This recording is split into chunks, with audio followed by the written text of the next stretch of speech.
네, 안녕하세요.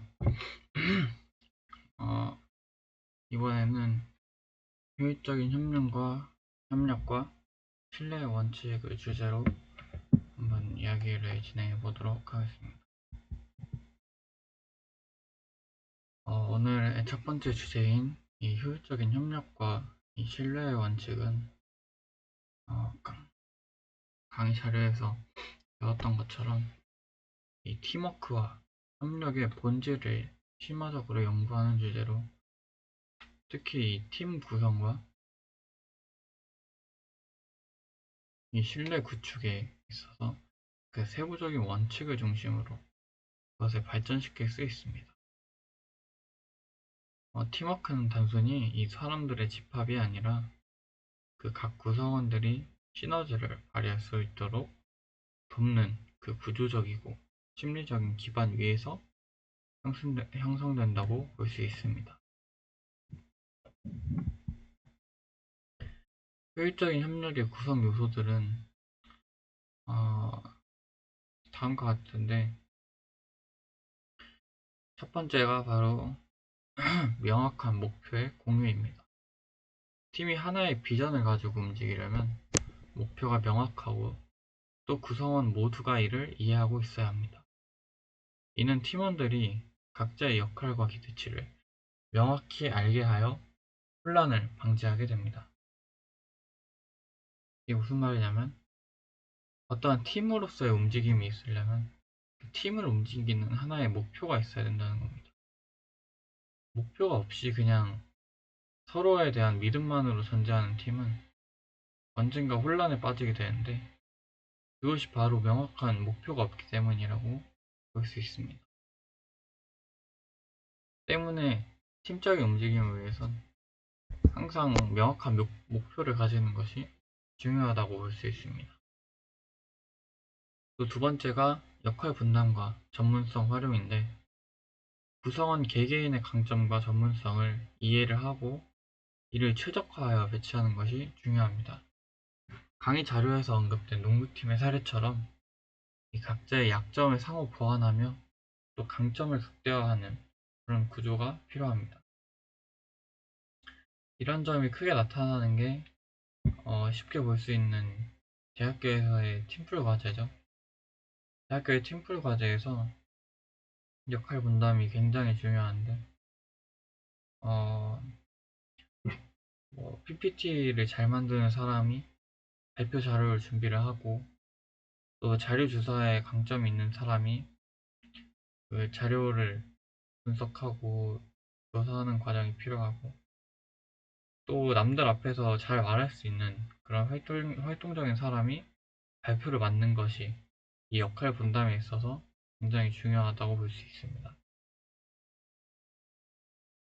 그 외에도 어, 어떤 여행을 가게 될 때도 그곳에 대해서 잘 아는 사람이 그것에 대한 계획을 하고 또 시간 배분을 잘 하는 사람이 그것에 대한 세부적인 계획을 짜고 또 운전을 잘하는 사람은 운전을 하면서 주변 사람들에게 서포트를 받는 그러한 역할 분담이 필요하다고 볼 수 있습니다.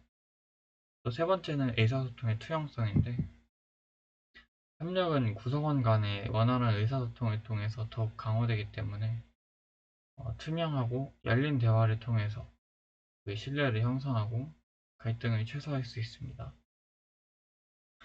사실 팀적인 움직임에 있어서 이 부분이 가장 어렵죠. 의사소통이 너무나 투명해지면은 오히려 갈등이 생길 수도 있고 또 의사소통이 너무나 투명하지 않으면 오히려 갈등이 없이 그냥 1차원적인 내용만을 공유를 하다가 흐지부지 될 가능성이 큽니다. 따라서 이 투명성이라는 게 어느 정도의 선을 지키면서 그 기준 안에서 최대한의 정보를 원활하게 공유를 하는 것이 관건이라고 볼 수 있겠습니다. 두 번째는 신뢰의 중요성과 구축 전략인데 강의 자료에서 신뢰는 협력의 근본적인 원동력으로 언급됩니다.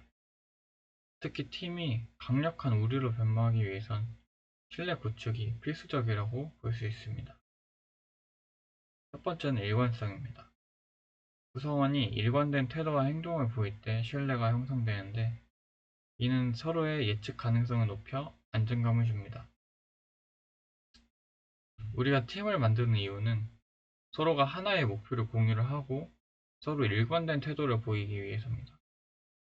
왜냐하면은 그것이 우리가 서로를 예측 가능하게 함으로써 어떠한 일을 할 때 효율성을 높이기 때문이에요. 때문에 우리는 서로가 예측 가능한 범위에서 움직이면서 서로의 안정감을 주는 그런 일관성 있는 태도를 보이는 것이 중요합니다. 두 번째는 정직과 투명성인데, 정보 공유에서 투명성을 유지하고 서로 솔직하게 소통하는 환경을 조성해야 앞에 말했다시피 정보를 솔직하게 공유하는 것이 중요하다고 볼 수 있죠. 또 세 번째가 상호 존중인데, 각 구성원의 의견을 존중하고 팀 내에서 차별적 대우가 없어야 합니다. 이는 개인의 소속감을 높이고 신뢰를 강화한다는 특징을 갖고 있습니다.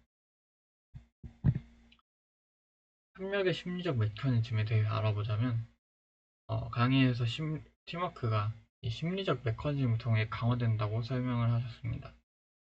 인간은 사회적 동물로 이 공동체 의식과 상호 의존성에서 동기를 얻는데, 협력이 잘 이루어지는 팀은 다음과 같은 특징들을 보이는 것을 알 수 있습니다.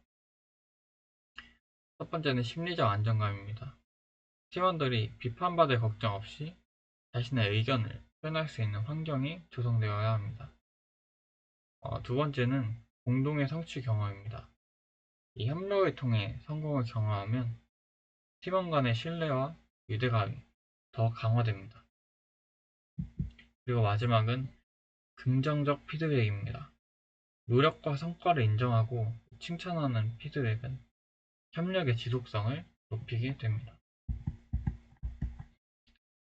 현대 조직과 사회에서의 이런 부분을 적용해보자면, 이 효율적 협력과 신뢰는 현대 조직이나 사회의 다양한 영역에서 필수적 요소라고 볼 수 있습니다.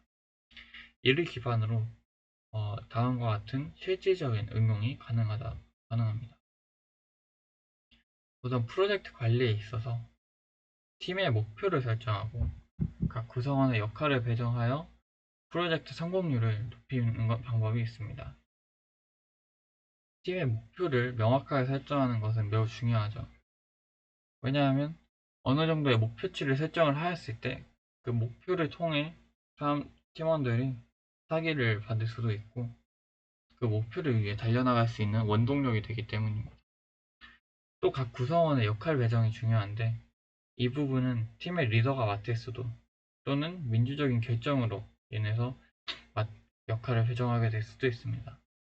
다만 이 역할 배정에 있어서 각 구성원이 어느 정도의 전문성 지식을 가진 부분에 역할을 배치하는 것이 중요하며, 각 구성원을 모두 잘 이해하고 있고 역할을 효율적으로 배치할 수 있는 리더가 그걸 배치해주는 것이 가장 이상적이라고 볼 수 있을 것 같습니다. 또 조직 문화의 개발인데, 신뢰를 기반으로 한 협력적 조직 문화를 구축하여 직원 만족도와 생산성을 향상시킬 수 있습니다. 마지막으로 사회적 협력인데, 이는 지역사회나 글로벌 이슈 해결을 위한 다국적 협력의 기반으로 활용될 수 있습니다. 여기까지 이야기해 보도록 하겠습니다. 감사합니다.